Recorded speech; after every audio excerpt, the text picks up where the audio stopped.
ایک گلاس گرم پانی کا لیا اور اس میں تمام پاؤڈر ملا دیا۔ گلاس اٹھا اور گیمل کے بیڈ روم میں چلی آئی۔ اس کی آنکھوں میں آنسو تھے، پھر اس نے گلاس پکڑا اور ایک ہی سانس میں گلاس ختم کر دیا۔ کیوں آخر یہ سب کچھ کیوں؟ کوڈک اپنے کمرے میں بیٹھا چلا رہا تھا۔ کمرے میں اس کے علاوہ لاریسا، نیوٹن اور روسی ریسرچ اینڈ انالیسس ونگ کے 5 ارکان تھے۔ کوڈک کے کمرے میں ان کے جمع ہونے کا مقصد ان تمام معلومات پر بحث تھی جو انہیں لندن سے ملی تھیں۔ پچھلے 2.5 گھنٹے سے وہ اس پر بحث کر رہے تھے لیکن کوئی نتیجہ نہیں نکلا تھا۔ اب بحث نے خاصی شدت اختیار کر لی تھی، اسی وجہ سے کوڈک اپنے آپ کو قابو میں نہ رکھ سکا تھا۔ گروپ کے دوسرے ممبران حیران تھے کہ آخر کامریڈ کوڈک چاہتا کیا ہے۔ انہیں اچھی خاصی معلومات حاصل ہوئی تھی اور اس کی بنا پر فیصلہ کرنے میں کوئی ہچکچاہٹ نہیں تھی۔ 2 ماہ پہلے تک اسے اس کے بارے میں صرف ایک افواہ سننے کو ملی تھی، آج اس کے سامنے ساری تفصیل تھی۔ اس تفصیل کو حاصل کرنے کے لیے ایک عظیم روسی آرٹسٹ نے اپنا سب کچھ لٹا دیا تھا۔ یہ مشن ان کی توقعات سے کہیں زیادہ کامیاب رہا تھا۔ اس کی وجہ شاید یہ تھی کہ یہ بات اس کی فطرت میں شامل تھی کہ وہ ہر شے کا مکمل طور پر جائزہ لینے کے بعد کوئی فیصلہ کرتا تھا۔ کوڈک کا کچھ نارمل لگ رہا تھا۔ وہ بولا، ویل کامریڈز، ایک بات طے ہے، وہ یہ کہ گیمل ہمارا انتظار کر رہا تھا اور اس کے لیے تیار تھے۔ کمرے میں موجود لوگ اسے حیرانی سے دیکھنے لگے جیسے اس کے سر پر سینگ نکل آئے ہوں، لیکن مجھے تو اس کی کوئی وجہ نظر نہیں آئی کہ وہ ہمیں معلومات کیوں دینے لگے۔ نیوٹن نے گلاس کوڈک کی طرف بڑھاتے ہوئے کہا۔ کوڈک نے گلاس سے ایک گھونٹ پیا اور گلاس واپس میز پر رکھ دیا۔ اس کی وجہ ایک تو یہ ہو سکتی ہے کہ وہ ہمیں یہ بتانا چاہتے ہیں کہ امریکہ نے لیزر ٹیکنالوجی میں کتنی ترقی کر لیا اور وہ اب اس لیزر سے کسی بھی شے کو نشانہ بنا سکتے ہیں۔ ریسرچ ونگ کے سربراہ مالن نے اپنے خیالات کا اظہار کیا۔ کوڈک نے اس کی ہاں میں ہاں ملاتے ہوئے کہا، گڈ، تمہاری بات میں وزن ہے۔ اب تک ہمارے ماہرین کا یہ خیال تھا کہ امریکی ماہرین اس ٹیکنالوجی میں پیدا ہونے والے مسائل سے نپٹنے میں ناکام رہے ہیں۔ یہ ہمارے ماہرین کے لیے بھی بڑا بریک تھرو ہے۔ اگر یہ بات ہے کہ برطانیہ والے ہمارے انتظار صرف اس وجہ سے کر رہے تھے کہ ہمیں بتا سکیں کہ امریکہ ٹیکنالوجی نے کتنی ترقی کر لی ہے تو یہ بات غلط ہے۔ اس کام کے لیے تو وہ کسی بھی نمائش کا اہتمام کر سکتے تھے۔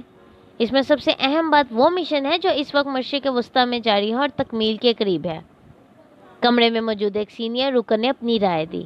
درست، بالکل درست، آپ کی بات بالکل درست ہے۔ عالم اسلام پر قبضہ کرنا کیا بہترین منصوبہ ہے۔ یہ منصوبہ کس کے ذہن کی پیداوار ہے اور پھر اس منصوبے کو ہم تک پہنچانے میں کیا راز ہے؟ کوڈک بڑبڑایا۔ اس کی وجہ یہ بھی ہو سکتی ہے کہ جیسا ہم سوچ رہے ہیں ایسا نہ ہو سکتا ہے وہ اس کے وہاں آنے کی توقع نہ رکھتے ہوں۔ لاریسا نے دبے لفظوں میں اپنی رائے دی۔ کمرے میں موجود ہر شخص خاموش ہو گیا۔ تھوڑی دیر کے لیے سکوت چھا گیا۔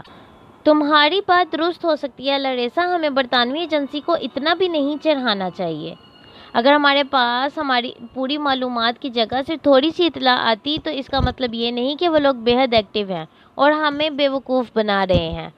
اب ہمیں کرنا کیا ہوگا؟ نیوٹن نے پوچھا۔ اس سوال کا جواب میرے پاس نہیں، اس کا فیصلہ اعلیٰ حکام کریں گے۔ ہمارے پاس 2 راستے ہیں، ایک یہ کہ ہم انتظار کریں کہ مکہ میں کیا ہوتا ہے، کیا واقعی امریکی ٹیکنالوجی اتنی بہتر ہو گئی ہے، لیکن اس میں ایک رسک ہے، وہ یہ کہ ہم امریکیوں کو موقع دیں گے کہ وہ مہدی پر قبضہ کر لیں۔ اگر وہ لوگ مہدی پر قبضہ کر لیں گے تو ہم اس کے ماننے والوں کو جتنا مرضی بتائیں وہ ہماری بات سننے کے لیے آمادہ نہیں ہوں گے۔ مالا نے کوڈک کی بات کاٹتے ہوئے کہا۔ کوڈک جواب دینا چاہتا تھا کہ اچانک کمرے میں موجود ٹیلی فون کی گھنٹی بج اٹھی۔ کوڈک کا یہ فون براہ راست KGB کے سربراہ کے فون سے ملا ہوا تھا۔ کوڈک کھڑا ہو گیا، فون اٹھایا۔ کوڈک کو ادھر سے آواز سنائی دی۔ وہ 2 منٹ کھڑا فون سنتا رہا، اس کے چہرے پر حیرت بڑھتی جا رہی تھی۔ ٹھیک ہے سر، کوڈک نے فون رکھ دیا۔ آج کی میٹنگ کا اختتام ہوتا ہے۔ کمرے میں موجود لوگوں نے ایک دوسرے کو حیرانی سے دیکھا، پھر ریسرچ ونگ کے 5 افراد فائلیں اٹھاتے کمرے سے باہر نکل گئے۔ کمرے کا دروازہ بند ہو گیا۔ کوڈک لاریسا اور نیوٹن کی طرف مڑا۔ برطانوی خفیہ ایجنسی نے ہم سے رابطہ کیا اور بتایا ہے کہ مس مایا مر چکی ہے۔ اس نے خودکشی کر لی تھی۔